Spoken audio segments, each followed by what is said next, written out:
Rumah Tangga Advent, pasal yang ke-12. Persesuaian. Disesuaikan satu dengan yang lain.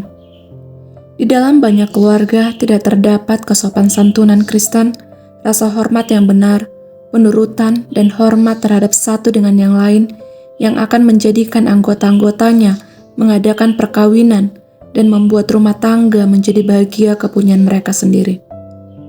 Kesabaran orang Kristen seharusnya ada di tempat itu.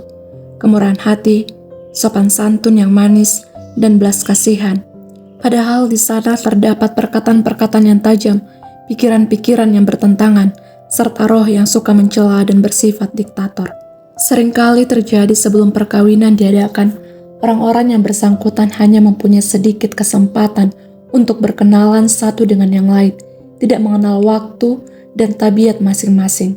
Sampai sebegitu jauh dalam kehidupan sehari-hari, tidak mengenal satu sama lain, sehingga pada waktu dipersatukan mereka merasa asing dalam perhatian atau mesbah.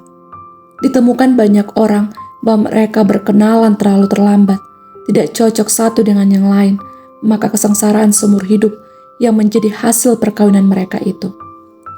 Sering sang istri dan anak-anak menderita karena kemalasan dan ketidakcakapan atau kebiasaan si suami dan bapa. Pada waktu ini dunia dipenuhi dosa dan kemelaratan sebagai akibat perkawinan-perkawinan yang tidak cocok satu dengan yang lain. Dalam beberapa hal, hanya diperlukan beberapa bulan saja bagi suami dan istri menyadari bahwa tingkah laku mereka tidak dapat dipadukan. Maka sebagai akibatnya ialah perselisihan merajalela dalam rumah tangga itu, di mana seharusnya cinta kasih surga harus ada. Oleh pertentangan dalam perkara-perkara kecil, suatu roh yang pahit dipertumbuhkan, pertentangan terbuka, serta perbantahan mendatangkan kesengsaraan yang tak terkatakan masuk ke dalam rumah tangga itu, dan mencerai-beraikan orang-orang yang seharusnya bersatu dalam ikatan cinta kasih. Dengan demikian, beribu-ribu orang telah mengorbankan dirinya sendiri, jiwa dan tubuhnya oleh pernikahan yang tidak bijaksana dan telah terjerumus dalam jalan kebinasaan. Perselisihan kekal dalam rumah tangga yang terpecah belah.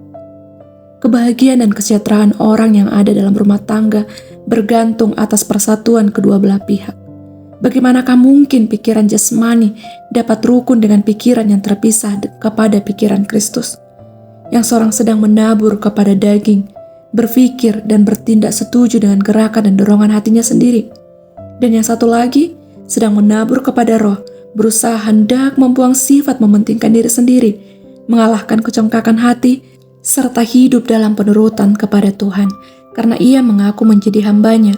Dengan demikian, selalu ada perselisihan pendapat, kecenderungan hati dan maksud, kecuali orang yang beriman itu mau mempertahankan prinsip, memenangkan kedegilan hati, dia akan menjadi tawar hati sebagaimana kebiasaannya, serta mengabaikan prinsip-prinsip agamanya. Oleh karena berteman yang merugikan, dan dia menjadi seorang yang putus hubungan dengan surga. Perkawinan dihancurkan dengan tidak adanya persetujuan. Banyak perkawinan yang hanya menghasilkan kesengsaraan. Namun demikian, pikiran orang muda tertuju kepada keperluan ini, karena setan memimpinnya, meyakinkannya bahwa mereka harus kawin supaya beroleh kebahagiaan, padahal mereka tidak mempunyai kesanggupan pengendalian diri, serta atau tidak sanggup memelihara keluarga. Mereka yang tidak mau menyesuaikan diri terhadap satu dengan yang lain hanya sekedar menghindarkan diri dari perselisihan dan perbantahan. Janganlah mengambil langkah ini. Tetapi inilah salah satu jerat yang paling ampuh pada akhir zaman, sehingga beribu-ribu orang yang akan binasa dalam kehidupan sekarang ini maupun kehidupan yang akan datang. Akibat buruk dari cinta. Segala kemampuan orang yang telah ditulari oleh penyakit menular cinta buta terbawa ke dalam perhambaan. Tampaknya mereka tidak mempunyai pikiran yang sehat lagi, dan bagi mereka yang menyaksikan keadaan ini, mereka muak. Banyak orang yang mengalami krisis yang memuncak sebagai akibat perkawinan yang belum matang ini.